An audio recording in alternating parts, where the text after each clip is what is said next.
Christmas, a time for holiday traditions. Holiday who be what? The tree. The trimmings. Merry Christmas! The toys. Evening, folks. And Santa Claus. I'm certainly not the Grinch, if that's what you're thinking. Jim Carrey is The Grinch. Rated PG. Now playing in theaters everywhere.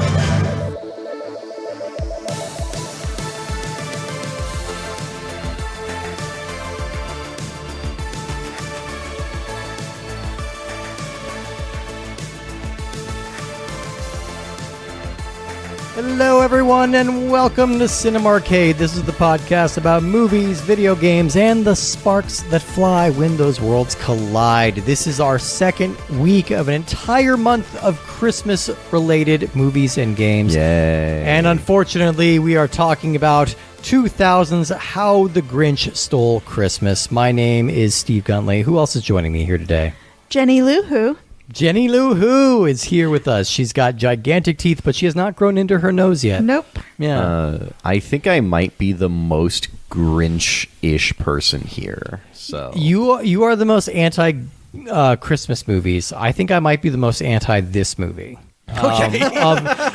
I'm just wagering right now. I don't know if anybody else hates this movie as much as I do. I find this movie repellent in so many ways. Well, I don't think it's that bad, Jeez. I think it's watchable. It's watchable, but I find we can get into it. What do you hate more, this movie or Goonies? Oh, that's I think it's this one. I think it's this one. Okay. This one's more cynical. okay.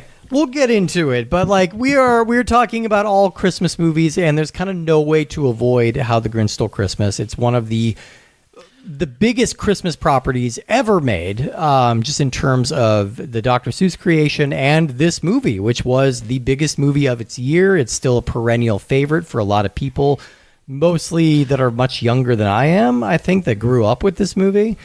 I think I had the disadvantage of seeing this movie when I was already basically an adult. I was 17, 18 when this movie came out. So I was 5 when this movie came out, and I was pretty sure after this movie that I just didn't like Jim Carrey. Okay, all right, that's fair. I mean, Is this the only time we're going to talk about Jim Carrey? we talked about Lemony Snicket. Lemony Snicket. And we're going to talk about Jim Carrey again next week. Oh. And we also have a game based on The Mask, I think, coming up. Oh, wow. So we have a few. We have a few Jim Carreys. Should now be the time to start talking about Jim Carrey? Because I mean- feel like Lemony Snicket was such a it was such a late entry into his milieu that he was sort of he was less Jim Carreying than his earlier it was more films. of a supporting performance, Yeah. I think, than anything. He was top billed, but he was like a supporting performance to the kids in that movie, and he was kind of a nuisance, you know. Yeah, and I mean, he was being relatively true to the way the character was written. Yeah. And so, to me, I feel like he was a little more constrained in a good way. He filled out a very good portrayal of Count Olaf. Absolutely. In terms of a pretty cartoonish villain. But I think you can argue that this movie is Jim Carrey kind of unleashing the full volume of his powers for good and for ill. I know Jim Carrey's kind of an extreme flavor for a lot of people, and you either kind of love him or hate him. I think he might be the most gifted physical performer that's ever existed. I mean, he is unbelievable in the things that he is a human special effect. We'll talk about when we talk about The Mask, but they said on The Mask that they saved $2 million off the budget of that movie just because he could physically do what they thought they had to animate. Just the fact that he can move his body like a cartoon. And then move his face like a cartoon. And then once in a while, he'll turn around and give a genuinely excellent dramatic performance. I mean, Eternal Sunshine and Man on the Moon. Who do you think's a better serious actor, Adam Sandler or Jim Carrey? It's a tough call because both of them, when they're on, they are so fucking on. Sandler in Uncut Gems is So good. sort of unparalleled. Yeah, that's absolutely true. You see that performance and you're just like, holy shit, like where did he have this? But Jim Carrey in like The Truman Show or Eternal Sunshine of the Sunshine, Spotless Mind. Those are unbelievable turns, and like Eternal Sunshine in particular is such a vulnerable, open performance from him. It's pretty incredible. I've never seen Jim Carrey in a serious role. I've never. Oh wow, really? I've managed to apparently miss those movies. Truman Show is wonderful. That's a good balance because it's a little bit of a comedy, but it's a much more serious kind of prestige-y comedy, and he's incredibly good in it. And then Eternal Sunshine is just kind of magnificent. That's a movie that I saw when it was new and have not revisited it, and I'm so worried to revisit it. No, you can revisit it. I think I can. I think I've heard enough that it's like it's aged well enough, but it was one of the I was worried it was going to be a Garden State situation. Oh. Like one of these movies that kind of changes your life and then 5 years later you're like, "Oh shit, no, I was just 22." That's the only reason this affected me that way because I was an idiot kid. I was Scarface at a young age and it changed me. Yeah, that's why I do so much cocaine and shoot guns off the balcony. Yes. Want to know how I got these scars? Yes. Yeah, exactly. It's one of those. Eternal Sunshine of the Spotless Mind. What kind of movie is that? Like what genre? Really sad hard romance. to say. Sad Okay. romance with a little bit of sci-fi, a little bit of comedy. It's wildly creative. It's a wonderful movie. It's like basically if two He did it people. the same year as Series of Unfortunate Events. 2003, 2004. Yeah. It's right in the same year. But I think he is genuinely incredible. I also think he is the thing keeping this movie afloat. Yeah. And that's a tough thing to do. Let's talk a little bit about How the Grinch Stole Christmas, which was released November 17th, 2000. It's directed by Ron Howard. It's written by Jeffrey Price and Peter Seaman.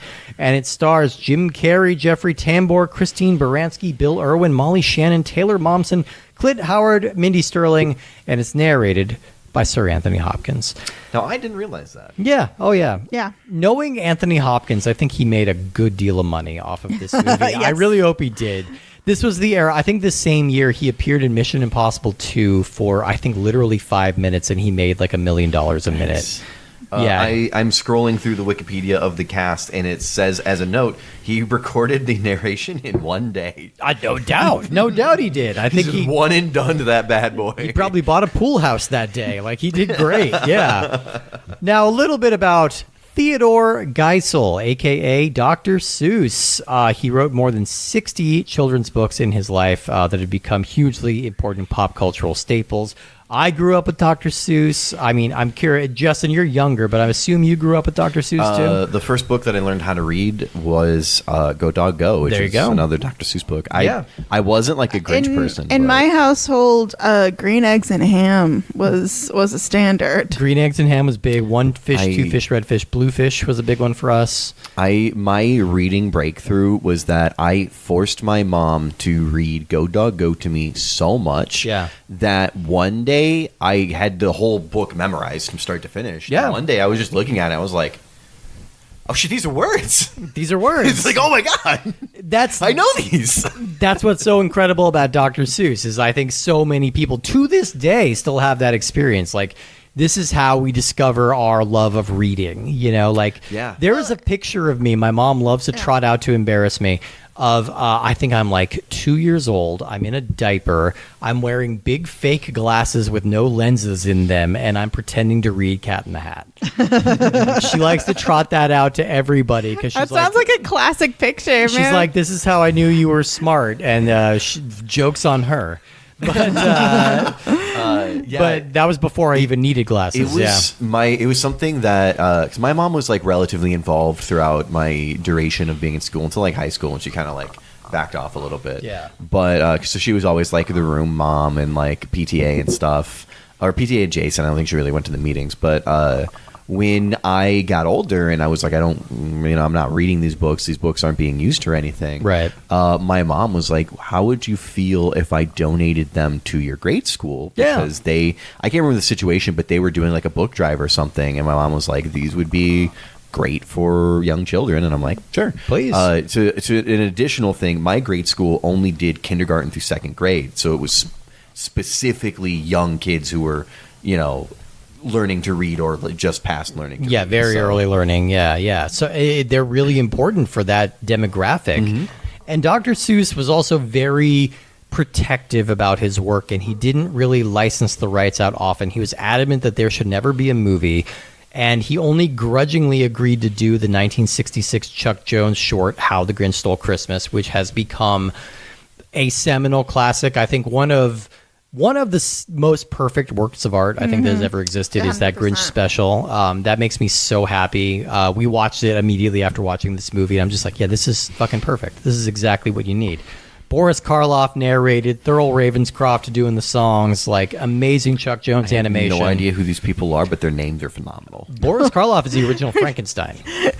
Yeah, and just Thurl great names. Ravenscroft is an amazing name. He is the Incredible name. He sings the Yermima Mr. Grinch, and he also was the voice. okay. of I'm gonna Tony the make you Tiger. watch Universal monster movies. Oh, hell yes. Because he's also the Mummy. Yeah, he was the Mummy as well. Yeah. So He's in Peter Bogdanovich's Targets, amazing movie. Yeah. However, when Dr. Seuss died in 1991, his widow began entertaining the idea of marketing some of her late husband's work for clothing, albums, video games, and more. And in 1998, she announced that the rights to How the Grinch Stole Christmas were up for bid to any movie studio that wanted to produce it. But she had very, very stringent conditions attached to it. So including she got a $5 million down payment. She got a hefty portion of the film's gross and merchandising sales, and she gets final approval over who to play the Grinch. And the actor chosen had to have a certain like A-list movie star status. So the names that were considered were Jack Nicholson, who was apparently like second in line for this, Adam Sandler, Robin Williams, Eddie Murphy, or Jim Carrey. Now, I also heard that John Stamos was up for it. Stamos. John I did not I hear don't know. that one. That's what That I is read. a weird poll. That's a weird. I was really like, I was like, that can't be right, because I was reading. He was in the list of the other people that you mentioned. I'm like, that can't. He's like the Stamos. odd man out. He's never been a movie star. Like, Stamos is not a movie star. Well, and he's too beautiful to play the Grinch. He's a beautiful man. Yeah, why would you cover him up? And so I think it landed. I think Jim Carrey Oh, this is the thing. Okay, was the so perfect fit. this is something that it's on TikTok, and it's definitely like in present zeitgeist. Yeah. Do you think older generations looked older because they smoked and they got too much sun, or because Jack Nicholson Yeah. at 28 looks like he's 55? I think about this all the time. Anytime I watch a movie in the 70s or 80s, or if you watch like the first episode of Seinfeld, Jason Alexander is 28. The original. Wow, that's crazy. Isn't The that original insane? Superman, he's only 24. Like Literally 24. I genuinely think it's a combination of cigarettes and moisturizer. Like, people use SPF now and they moisturize, and like, yeah, it's a difference of that. Yeah, it's one of those very weird things, because you look at teenagers in the 80s and they look like they're in their 40s. Yeah. Well, and that's sneaky because sometimes they were. Sometimes they were. They, like when we did Grease. The actors needed to be in their 20s. Yeah. But I think so. Some of the people that they considered for the director of this movie were Tom Shadyac, who did The Nutty Professor and Liar Liar. And despite working with Jim Carrey a lot, he actually pitched a version with Jack Nicholson. John Hughes pitched a version. The Farrelly brothers pitched a version. But ultimately, it landed with Ron Howard and his production company at Imagine Entertainment to be distributed by Universal. Jim Carrey was the best fit. I mean, he is, like I said, he's one of the most gifted physical comedians of all time. I think we talked about him a bit with Lemony Snicket, but for a little bit of context, he's a Canadian actor. He'd been kind of bumming around Hollywood all throughout the 80s. Like, they kept trying to find a way to make him work. He was a really popular stand-up because his routine is like nobody else. Like, I've never seen his routine. check out Rubber Face. Okay. That's the name of his special, and it was so strange and it's so weird, and it really demonstrates kind of what he can do better than anybody else. But he starred in movies like Once Bitten. He was like actually the loved lead of that. movie. He was the lead of that in I was 1986. like, he was like, that was like a sleeper hit that was like on TV when I was a That was child, such a and I Comedy was like, Central movie, yeah. I loved that movie. And he's in Peggy Sue Got Married. He's in Earth Girls Are Easy. Like, he was kind of bumming around for a long time. Finally, he landed in Living Color, which was one of the best sketch shows ever 100%. made. It was mostly like black actors and creators, but he was kind of the token white guy on the show. And he really popped. He was really funny. He's got this incredibly expressive face and voice, and he can kind of imitate anybody. So in 1994, he lands one of the best movie star years that anybody has ever landed. In that one calendar year, he has Ace Ventura: Pet Detective, The Mask, and Dumb and Dumber. 3 massive in 1 hits. year? 1 year. 1 year. Oh, I'm like in my childhood, in my mind, it was more spaced out than that. No, that's his 1994. His 1995 is Ace Ventura 2 and Batman Forever, the #1 movie of the year. So by 1996, he's commanding $20 million a picture. He is the highest paid actor in Hollywood history. And he does it for The Cable Guy, which is a bit of a flop, but then he follows that up with Liar Liar, which is a massive hit. And just like he's kind of off to the races from there. So in 2000, if you're looking for an A-list movie star to play the Grinch, he is the perfect choice. And I think he is putting in so much work in this movie. Now, he talks a lot about the makeup experience of this film, and it was apparently incredibly difficult to make. I can only imagine. He had 3 hours a day to get the makeup put on, another 3 hours to get it taken off. And I feel like he could have taken it off quicker, but It's because it's prosthetics, Yeah. so you have to. glued and Yeah. he was in such massive pain the entire time that apparently he was incredibly irritable and difficult to work Yeah, with. and he wore yellow contacts, and Yeah. those were like Interesting. before contacts Before were good ones. comfy. They're full eyeball contacts, which if you've ever had to wear those, they are incredibly uncomfortable. But he Oh, wait a second. Have you had to wear for a full theater eye? performance, yeah, I've had to wear I forget what show it was, but I had to wear like a full eye contact to go like black eyed. Oh my gosh! It was gross. I've It never feels even worn a contact. I just assumed feels it was horrible. so I've never I worn a wouldn't enjoy it. contact. Yeah. I used to wear contacts, and then I realized my face is ugly, and I started wearing glasses. But it was What? but no. Wait, also, I do wait. not like touching my If eye. anybody It's is a big listening to problem. this and has never seen Steve's face, Steve is a very handsome It's man. a big ugly. But yeah, no, I started wearing glasses like all the time. But like, yeah, I we get hated Ayla touching. to weigh in on I hated touching my eyeball. That was kind of the biggest problem. But yeah, the full eyeball contacts are so uncomfortable. Like, yeah, because you're very aware that they're in there. So he apparently was getting kind of so uncomfortable that he was very irritable with the cast, and they had to bring in Navy SEAL experts in human interrogation.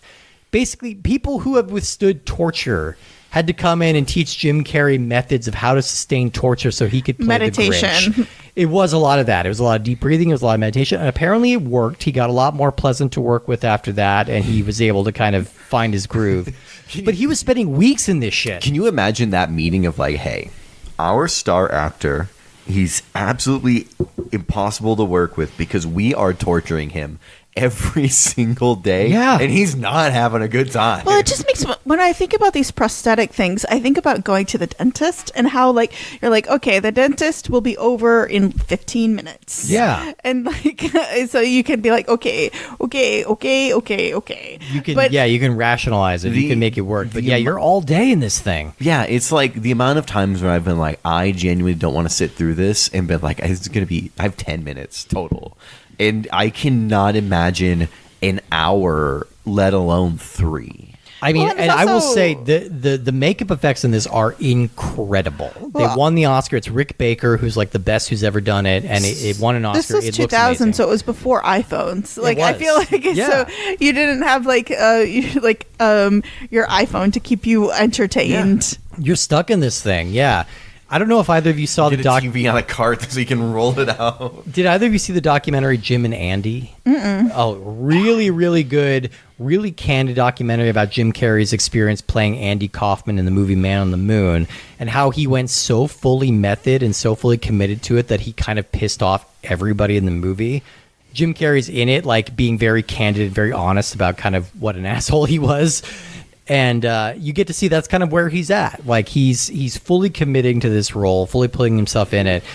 He's also like at the height of what would, I think, reasonably considered to be kind of a superstar career at the time. Absolutely. Still, yeah. And then you're just like, now I show up for 3 hours and get tortured. Why did I take this job?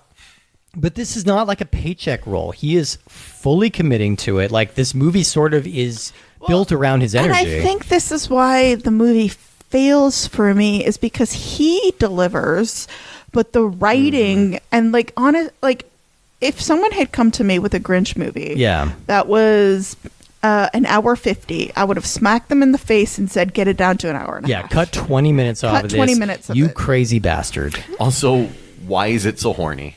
Why is it so this horny? movie is so... There's a key party in a children's movie. Here's the thing about this movie, all right? I think, like I said, Jim Carrey's putting in work. I think the stuff that works in this movie is due to his energy and his commitment. But I could never understand why they chose to spend so much time with the Who's.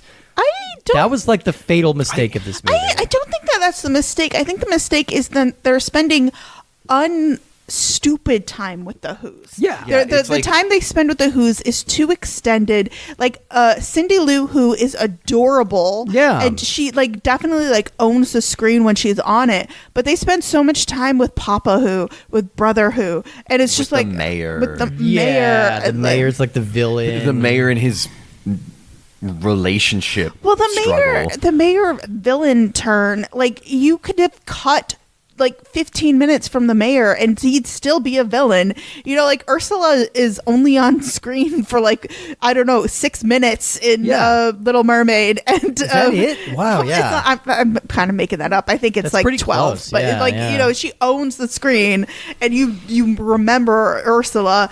So like you don't need a villain to be in it. And the villain, like in his scenes really drag because he started being like, push like he's like being malevolent towards the Grinch, but in this really sedate, stupid way, and like he needed to be a little bit more over the top, in my opinion. Because like that's the problem. The Grinch is so inherently villainous, and this guy is just sort of a bureaucratic bad guy and like kind of a feeble one at that. So it's like he's not really a threat, but we're also not rooting for him. So it's like, why are we wasting time with this?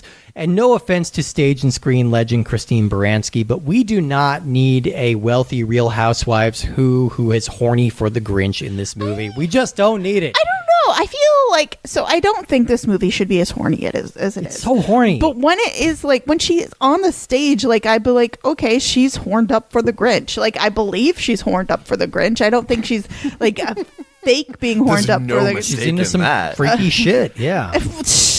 She like garlic breath and maggots in the teeth, or termites in the teeth. Termites in the teeth. Excuse me. Did you see who she was dating before the Grinch? Jeffrey Tambor. Yeah, there you go. You know. So here's my thing. I have only seen Jeffrey Tambor in a few things. I wasn't like an Arrested Development person or anything. Oh, it's so good.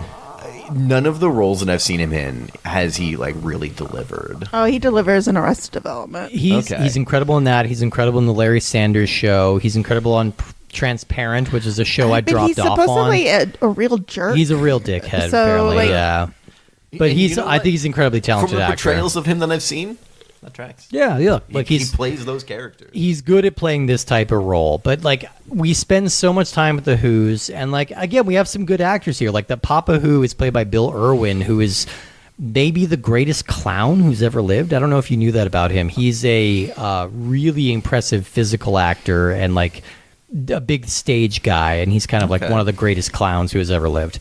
You know, and that's good casting. But the tone is kind of all over the place too, and the desire to like pad this out to a 2-hour movie when it's like a 30-page children's book, it's really rough. So we're going back, like one of the problems of this movie is that we're going back and we're examining what made the Grinch so damn Grinchy. And I'm sorry, but it's not enough. The fact that like he got made fun of on one day because he shaved and kind of botched it up and then ran away and decided he hated Christmas, that does not make sense to me. I got made fun of on dozens of days, and I haven't ruined a federal holiday yet. No. I mean, I'm really pissed off about Arbor Day, and I'm thinking I might steal trees. Fuck them trees. Hey, I like trees. Hey, fuck them trees. No, fuck you. Fuck, trees are good. I botched my shave job when I was 12 years old, and now I hate trees. Does that make sense to you? Is that a good reason to like hinge your entire movie on? But I think they're going.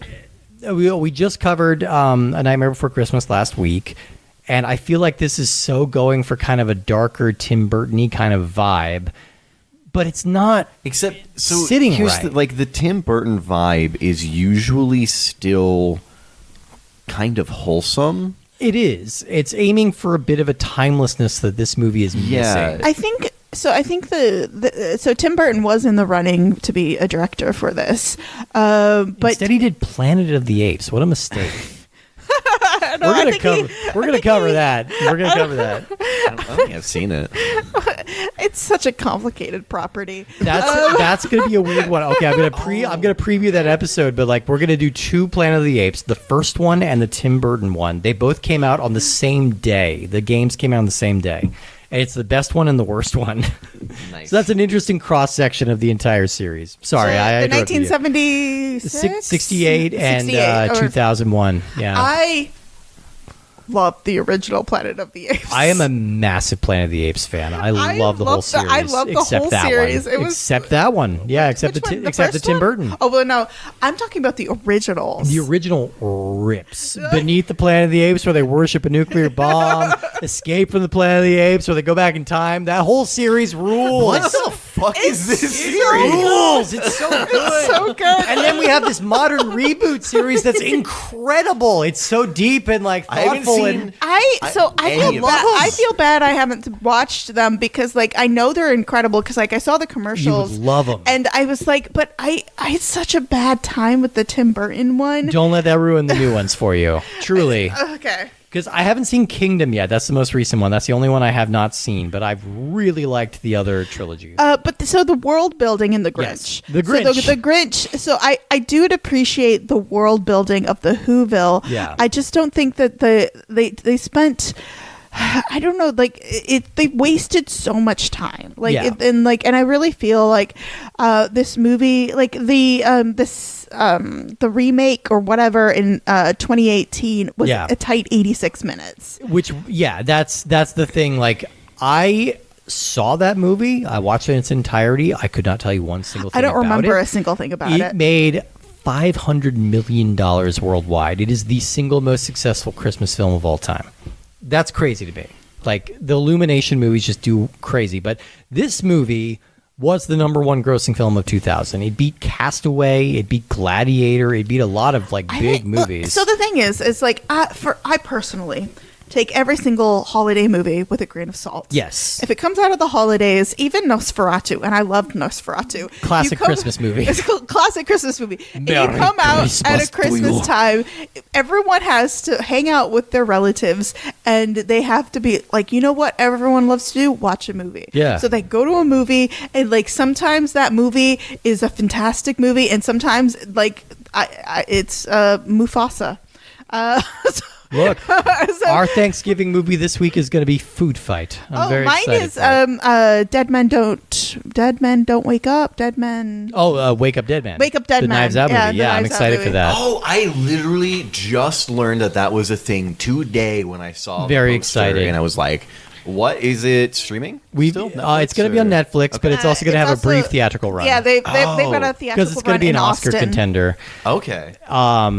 I'm so excited. 'Cause because We're deep in season 2 of they did Poker that- Face, so I'm in a Ryan Johnson mode. Yeah. Glass Onion was also a theatrical So release, Poker right? Face. I watched Yeah. the first couple episodes. I wasn't that thrilled. I love it so much. I don't know if I need to give love it another so much. chance. Keep It's like- keep going with it. Like just Okay. accept that it's like modern day Columbo, and I don't know, and it's got some amazing guests, and I think Natasha Lyonne's incredible. Well, I love Natasha Lyonne. I'm a big fan. I don't know. I just like felt like 2 episodes in, I was like, oh God, I'm so bored. Oh, I was never bored. I'm so into it. Like Maybe- it's so my vibe. Maybe I was in a bad mood. So like there are things like I didn't like Pride and Prejudice the first time I read it. So the book. the book. Oh, me and Halish were having that discussion recently, and I think she just realized I'm an Austen head. Like, she just now realizing that I'm into Jane Austen. I'm and a into huge Austen head. Little Women is one of my favorite books of all never time. read Also, Little like, Women. which is not Austen, to be clear. I know it's Louisa May Alcott, but that was a discussion we were having. I don't think she realized either of those things. No, about me. you give off Austen head vibes. Oh yeah, I have both sense and sensibility. Oh shit! And I'm very persuasive. Either way, Northanger Abbey. Shut up. Anyways, back to the Grinch. The Grinch by Jane Austen's The Grinch. Yes. The thing. It is known So- that many Grinches of good standing will steal Christmas every year. Sorry, continue. I'm in a mood, y'all. I apologize. This was a movie that this is also one of our late recordings, so It's a if it slappy feels weird, that's recording. what's happening. Well, I think it's a slappy recording, and like we don't know what to say about this movie because Jim Carrey was great, And but I like kinda they hate it. and at the same time you're just like when they have the scenes with him just alone in the cave, they're compelling, but at the same time they're kind of like a Jim Carrey vehicle, and like he needs action, like he needs someone there's to play sometimes off of. like I really loved The Mask when I was a child. I love The like, Mask. and, We'll like, cover it, yeah. and like Can't wait to talk about the mask. It's smoking. Somebody stop me. I think I will be the dissenter on that one. Oh, okay, interesting. Because I think I watched The Mask around the same time I watched this, maybe slightly after. Okay. But so we watched this. This was a rental, so we watched this at home. Yeah. And then shortly after, my cousin rented the video game that we'll get to. Yeah. And I distinctly remember my mom being concerned about me being allowed to play the video game. Sure. Because the movie was so raunchy and horny that she's like, I was like 6. She's like, I don't think this is appropriate for a 6-year-old. Yeah, I mean a key party reference is Right. 'Cause it's like- appropriate for a refresh me child. when the key party thing happened. I missed so it. when the Grinch is being delivered by all of the like aerial drop of babies, he gets put in a tree, and then they're having a holiday party, and all the Who's are putting their keys in a fishbowl. Okay. And so he's outside while they bang all night. Oh, And so that's why he hates Christmas. that's the reason. That the real on reason. top of the shaving incident. But it's like there's just so many things in this movie that's like it's enough of a reference to things that a kid would start asking questions. And just Yeah. annoy a parents like, now I gotta fucking figure out what to do with this. I don't know. I don't feel like they're like enough to ask questions. Like I do think like I honestly thought like the key party reference I think like flew over a lot of people's heads. Right. That one But, was very subtle. But then there's the one part where his face gets smashed into her boobs. Yeah. Like that's what I was gonna bring up. I was just like, it's like, ouch. Like that one, look, that one, 6-year-old me didn't need to ask questions about. That was very straightforward. that was the kind of the most shock. So I will admit, I'm coming back to this movie. I saw it in theaters in 2000 and have not revisited it since because I had such a negative experience then. And now I'm rewatching it, and it's not one of those like, oh, this is wholly without merit. I'm watching it, I'm like, there's some moments that are well directed here. I think they're going for a tone. Whether I find it pleasant or not is not, like, they are going for a tone and they have a vibe. There are some scenes that are charming. Like, for example, there's a scene when the Grinch, when Jim Carrey is pretending to be Ron Howard directing a scene. That was funny. That was And so improv, apparently. Well, that one was like, and that was like, he was playing at the right level. Yeah. Like, I feel like when he takes on these characters and like when it's more of a Robin Williams-esque genie character, like, Yeah. like thing, like I feel like it's better. Like his face is so mobile in this makeup. They must have done so much testing to like make him still be able to move his face in this makeup, and it's very crazy. compelling. And like his facial acting is fantastic. But it's just like it really fails on a lot of levels.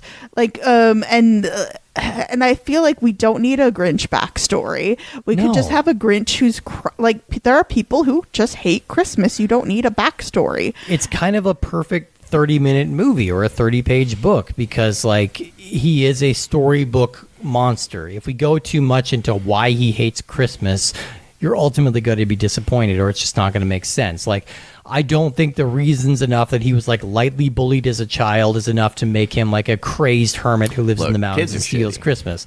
I totally get it. Yeah. But yeah, it's just so. Here's my thing, and this is where if the audience doesn't know me, and like I don't talk about it super often, I am like the weirdest person to do comedy because I didn't like comedy. Fair. as a kid.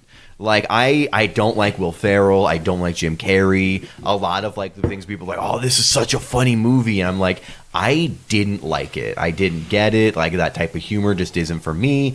And so, like, all of the things that were comedies that I saw as a kid, like, I think I went into it on Elf. Like, I hated Elf so much. Yeah. And this movie is just kind of in a similar vein where, like, I will say I didn't hate it as much as Elf. But I also just kind of was like, this is a movie that I like naturally just kind of tune out of while I'm watching it. It is hard for me to like pay attention because I just like the style of comedy isn't for me. The jokes aren't for me. And when you take all of that out of this movie, you are left with something that isn't very much. I feel like it is too much Jim Carrey doing physical comedy and not enough like. I'm not a Christmas movie person. There's not enough Christmas movies. I disagree. Yeah. I think the thing is like I think there's not enough Jim Carrey in the movie. I feel like the Cindy Lou Who is like being like basically like sidelined because she's like, what's Christmas supposed to be about, and everyone is just like commercialism and I feel like this is really interesting because the movie wants to have its cake and eat it too. It wants to have all the dressings of Christmas, but then at the same time being all like, oh no, family is what's important at Christmas time. And so being part of a community is what's important at Christmas time. And they don't do it well. It's like, it feels like an improv show where at the last minute you're like, and that was the message all along.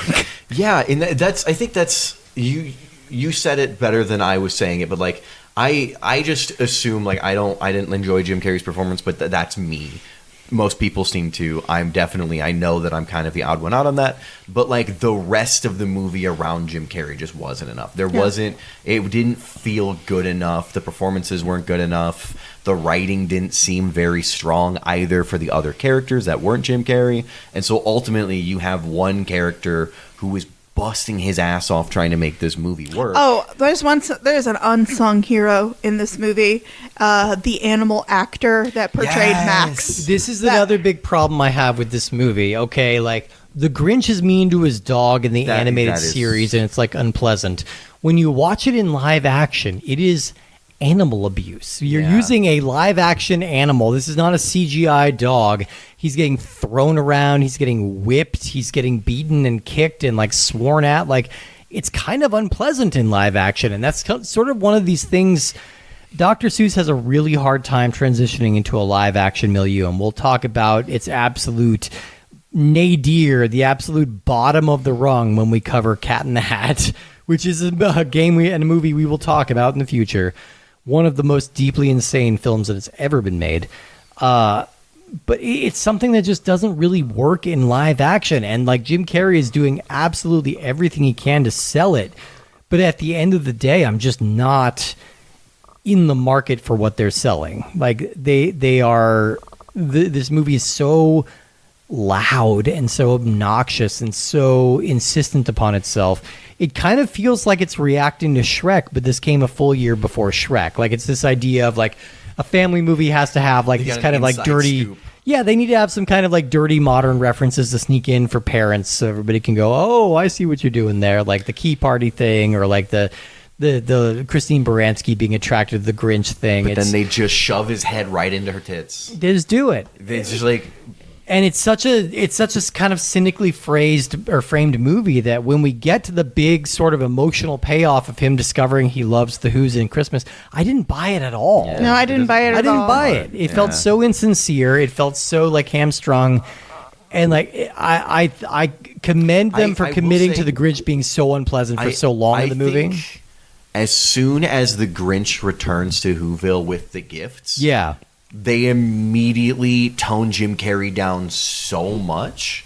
And it's like, if he had given a more heartfelt apology or something that wasn't just, I'm sorry. I'm sorry. Yeah, like a very resigned, like, I'm sorry, or like reserved. Like, they immediately take away all of the energy from this character. Yeah. And instead of, like, obviously he's going to be shifting, but they could have given him some energy into, like, some kind of, like, look, I understand. I get it now. Yeah, yeah. I've been screwing this up the whole time. Yeah. But now I understand. I'm sorry, punish me or whatever. Exactly. Like, that would have made this hit so much harder, and it would have added like 2 sentences to the movie. Yeah, and they're trying to foist some of the blame off of the Jeffrey Tambor character, like, and him being a jerk and everything like that. He's also corrupt because when he says to his wife, like, if you marry me, you also get a new car. He says it's paid for by the taxpayers. Yeah, exactly.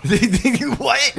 Yeah, which is totally normal. The taxpayers should pay for a $600 million jet from Qatar, and it's totally normal. Not that, the Grinch shouldn't interfere with that, You know what?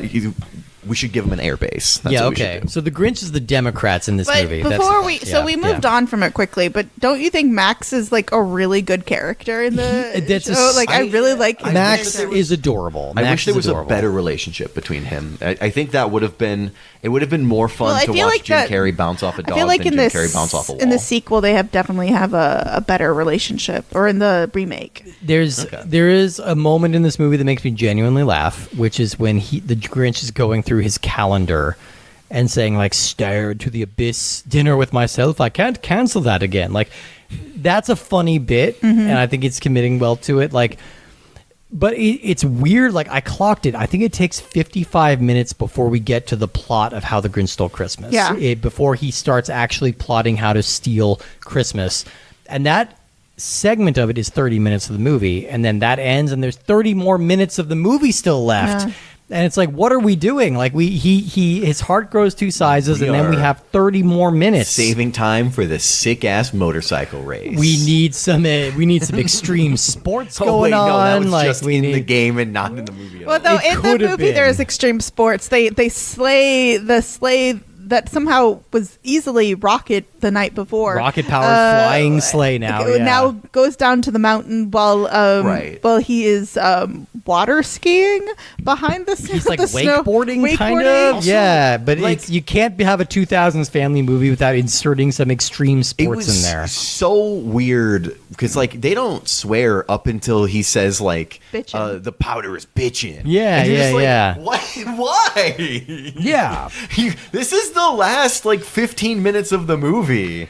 It's wild, and they're just kind of dropping that in there. But like they're really shoehorning the Cindy Lou character in here to be like the emotional heart. Do you know what I just discovered poking through the Wikipedia article?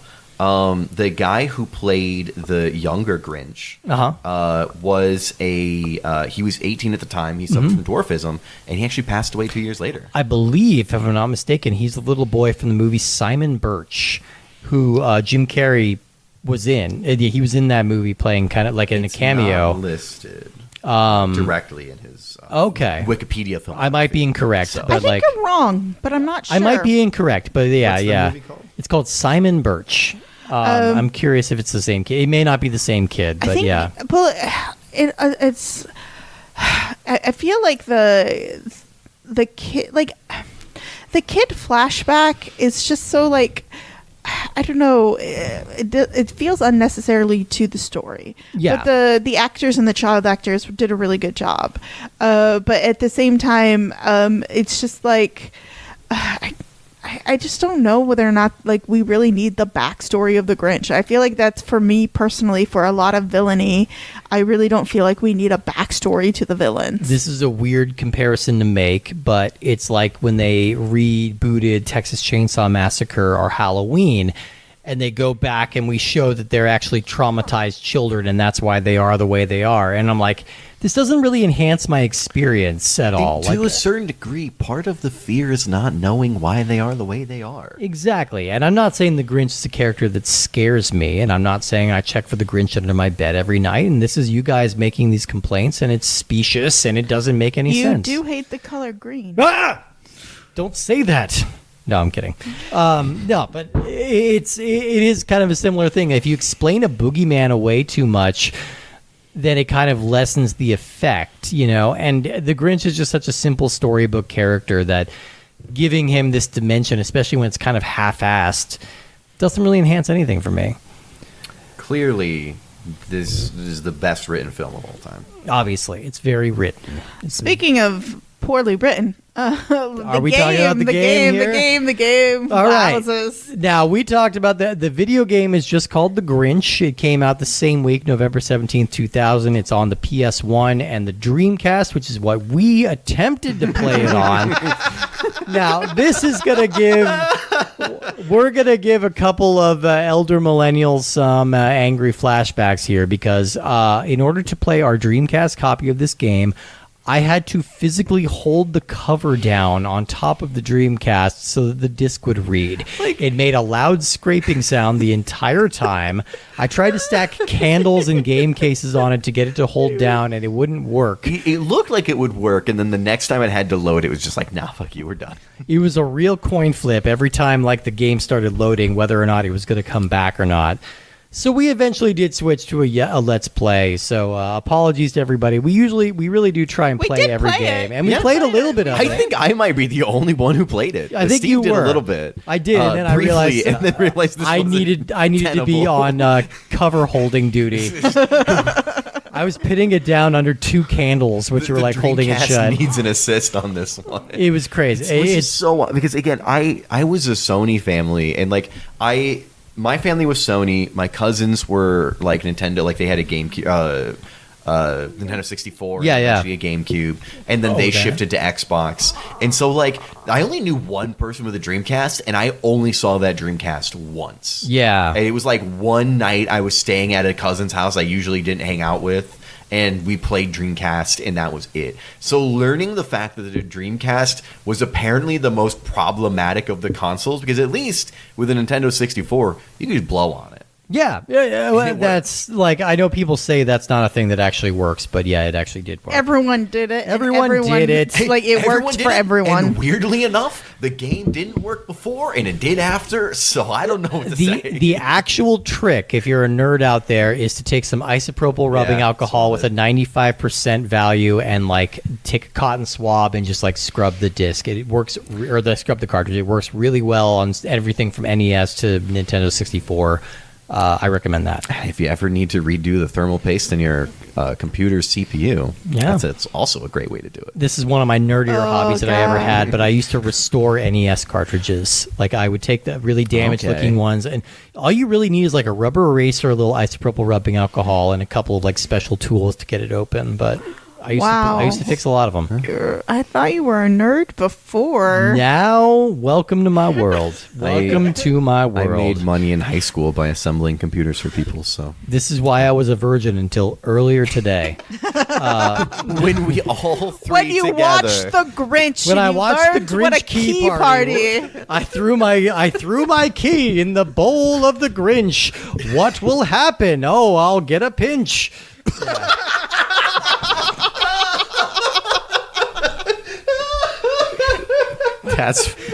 That's what happened. But all right, so we tried to play the Grinch game. We played it for a decent little chunk. Your power attack for boxes is hitting something stomp. with your butt, a butt stomp. If you want to call that classic butt stomp. Yeah, classic Mario style butt stomp. Okay, so this is kind of like the cover art of the Dreamcast game looks like the animation, like the animated version. Apparently it's the same for the PlayStation as well. Yeah, but it's very much based on the movie. I think the character model in the game is based on the Jim Carrey model of the movie. The voice acting is way the fuck off. It's not even close.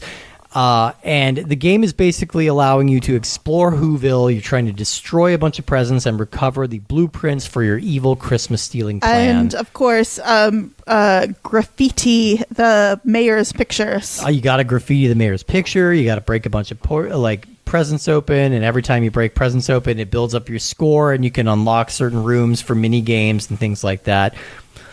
This thing is boring as hell. We forgot to mention the other thing that you can do, which is breathe on things. You can breathe on things. Eventually get like a rotten egg gun where you can go into first person mode and like shoot rotten eggs at people. Because again, remember kids, this is before we had 2 analog sticks. Yeah, we've got the 1 analog stick. If it's a Dreamcast game, I think the Dreamcast or the PlayStation would probably have the 2. Yeah, because the DualShock became standard around that time anyway. So yeah, the DualShock was not standard right from the beginning. Yeah. But yeah, I found this game very tedious. It's it's basically a platformer without any real challenge. The world's worst music. Why does it sound like a new age spa? Like it's a Grinch game and it sounds like I should be getting a hot stone massage. So this is going to be a deep cut that many people might not understand. Ow. But the original Cisco phone systems had the dopest hold music ever. And that is what like the level music in the first level reminded me of, was that hold music, which is just like, again, it's kind of like new age. This like So a do little you bit of drum and expect stuff. our listeners to know what a Cisco hold music is? There's like 5 people out there who are pumping their fists. People who had to make a lot of like business to business phone calls in the 90s and early 2000s have probably heard this before. Classic B2B. Yeah. I knew what that meant. B2B marketing, back in the .com bubble. Yeah. But it was just like the music was so, there was like one level where the music seemed relatively appropriate for what was happening. Yeah. And otherwise it was just like random royalty free music was kind of pulled out. New age music. Yeah. It felt very out of tone with what we were doing. Like we had to go through. Part of it was my TV was set to stereo, and one of the speakers has long since been dead. Oh, that I've had that reminds me- TV since 2001. That reminds me of like something from the movie we didn't talk about. Like they include the famous song from the 60s. Yeah. But it's so like Jim Carrey says like one line from it, and then someone else starts singing. It's very like it's him the whole time. Really? It's him. Yeah. Like he again he's an incredible physical performer. He's also got an incredible vocal range. Oh, Yeah, wow. I've heard him sing some stuff before, and I was like, Yeah. this is wild. And he's like sifting between like 10 different vocal styles in that song, and it's kind of a lot, but it's also very impressive. And it could have but used it some of this in the doesn't. game. It's not effective. No, it's not better than what was done in the original, It's like it's not an improvement. It's just kind of an impressive physical trick. But there is a world where this video game could have had good music. There is, absolutely. You could have had there was a decent enough score. Like we didn't even mention that there's like a brief musical moment in this where Cindy Lou Who is singing a song, and it's clearly like, let's try and create a new Christmas classic. And even Mariah Carey does a cover of it in the end credits. And it's like, no, this is not hidden. This is not working. And nobody has heard the movie, the song since. Everybody watches this movie every year, apparently, and nobody sings this song. Where Are You, Christmas? Do people watch this Nobody movie cares. every year? I mean, it's a Christmas movie. It's always It's like going to be number in one circulation. on Prime, or it's like in the top 10 on Prime right now. It's really big. Like every year, they're very smart about like kind of trotting it out on every streaming service. Like it's very, very available if you want to watch this movie, and I don't recommend you do. The game is more hard to find, and there's really no reason to seek it out. I was kind of hoping this could be a fun little like Emperor's New Groove situation where it's like a little deeper and more exciting than I would have thought. This is less interesting than I thought it would be. You are literally bopping on presents, throwing eggs, and that's about it. I, as mentioned previously, I did play this game a little bit when my cousin rented it. Yeah. And I also watched them play it a lot. And I feel like I remember this game being much better than it actually was. Maybe if the I was- platform actually works. Yeah. I was also like 6 to 7 years old at the time. Yeah. So that really paints this in a different color. But I remembered it being actually fun and interesting. And then now it's just like, yeah, it seems like it just gets real boring real quick. Right. Yeah. I just found it pretty tedious, like pretty immediately, and the graphics are not holding up. They're trying to do like a early 3D version of the Grinch in this, which is already like a little horrifying. Again, I think the makeup is very impressive, but the model of it and it's kind of horrifying looking. And when you translate that to an early Dreamcast game, it looks really bad. So there's just kind of nothing to really hang your hat on here. Like I was hoping for something a little fun. I was hoping for maybe kind of a soft, like Ratchet and Clank style Yeah. game. It's really not that. That's kind of the vein of what I remembered, but then seeing it back, it's like, oh yeah, It's pretty lazy. Yeah. It's pretty one-dimensional, ironically. and it's like But you have to remember, if you defeat the game, you get to have a motorcycle. a sick motorcycle. This is so Fonzie dressing Grinch. There's clearly like they worked up like a Mario Kart style demo of like the Grinch racing. They put him on a road rash motorcycle and a leather jacket.